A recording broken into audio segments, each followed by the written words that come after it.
Okay, determine the x-coordinate of the point. Again, really important to keep track of the fact that they're talking about G has an absolute max. Had a really good question from email. They will ask you on the AP test, I'll talk about max, but the same applies to min. They'll ask you to find, sometimes they'll ask you to find a relative max, or they'll ask you to find a local max. Whenever they do that, all you're looking for is the following. G has a relative or local max when G prime changes positive to negative. So finding a relative or local max is a fairly easy process, typically.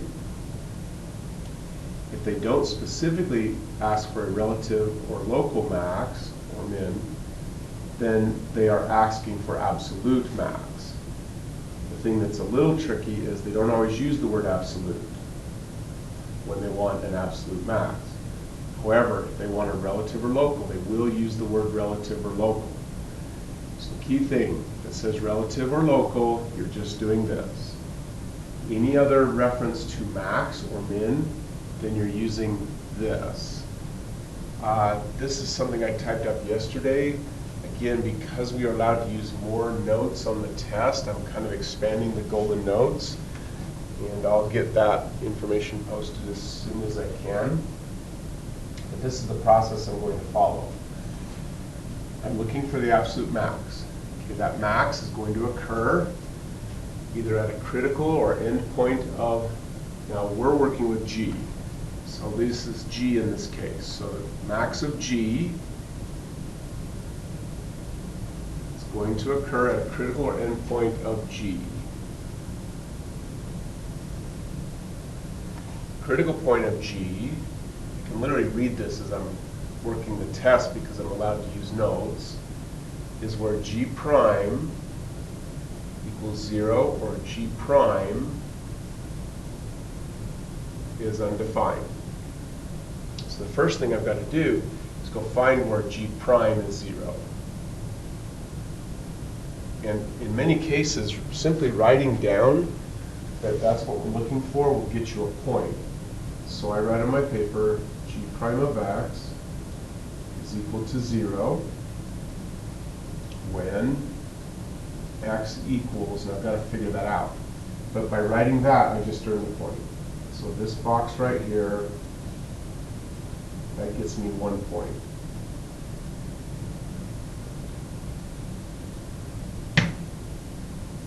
Okay, so keep going.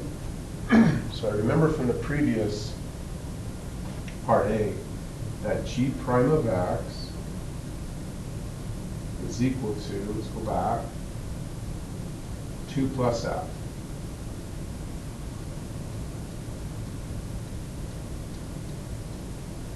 Okay, I have a graph of f. G prime is 2 plus this graph. 2 plus this graph means each and every one of these points moves upward by 2. So this point would go here. This point would be here. The graph maintains the exact same shape. So we'd have this quarter circle like this, and this quarter circle like that, and then a straight line. This also moves up 2, so it's right there, and then the line would go here. So this green graph is my graph of G prime. I need to figure out where G prime is equal to 0. Here's the x-axis, so the only spot where G prime is equal to 0 is here. I need to count where that occurs. Okay, this line goes 1, 2, 3 up, and 1, 2, 3 down. So that's a rise of 6. It goes over 3. It's negative. So So the slope is -2. So if I'm counting these points, you would go down 2 and over 1, and you end up right on the curve, on the line, I should say. Down 2 over 1. So now if I go down 1, I go over 1/2. So that's going to put me at 1, 2 1/2. So G prime is equal to 0 when x is equal to 2.5.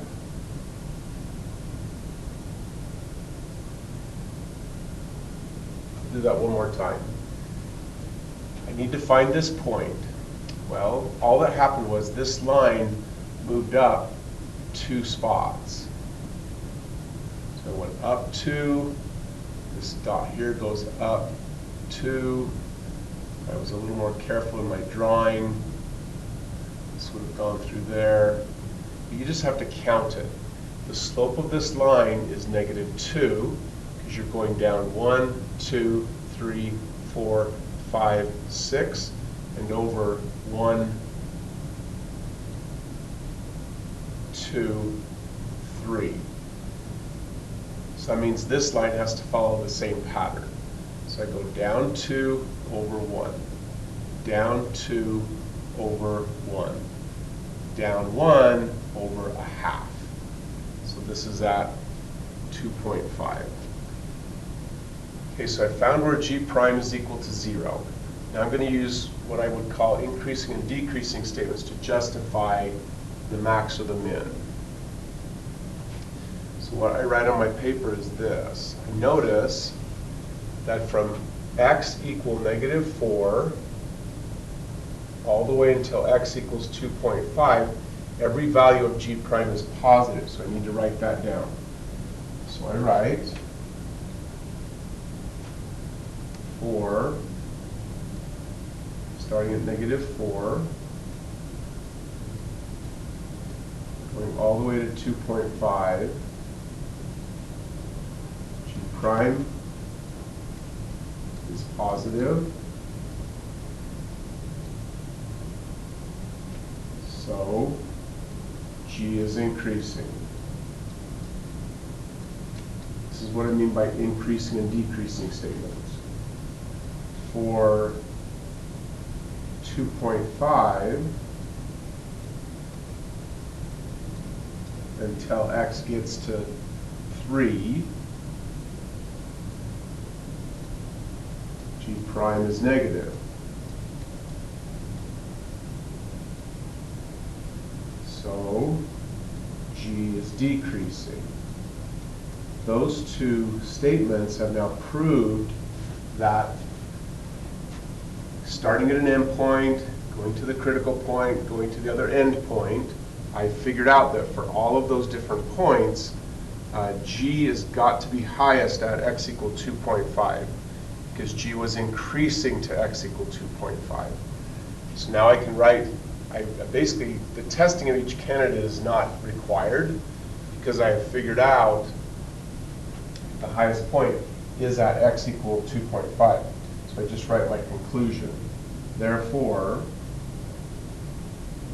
okay, check the question again. Determine the x-coordinate of the point at which G has an absolute max. So, G, just use their words. G has absolute max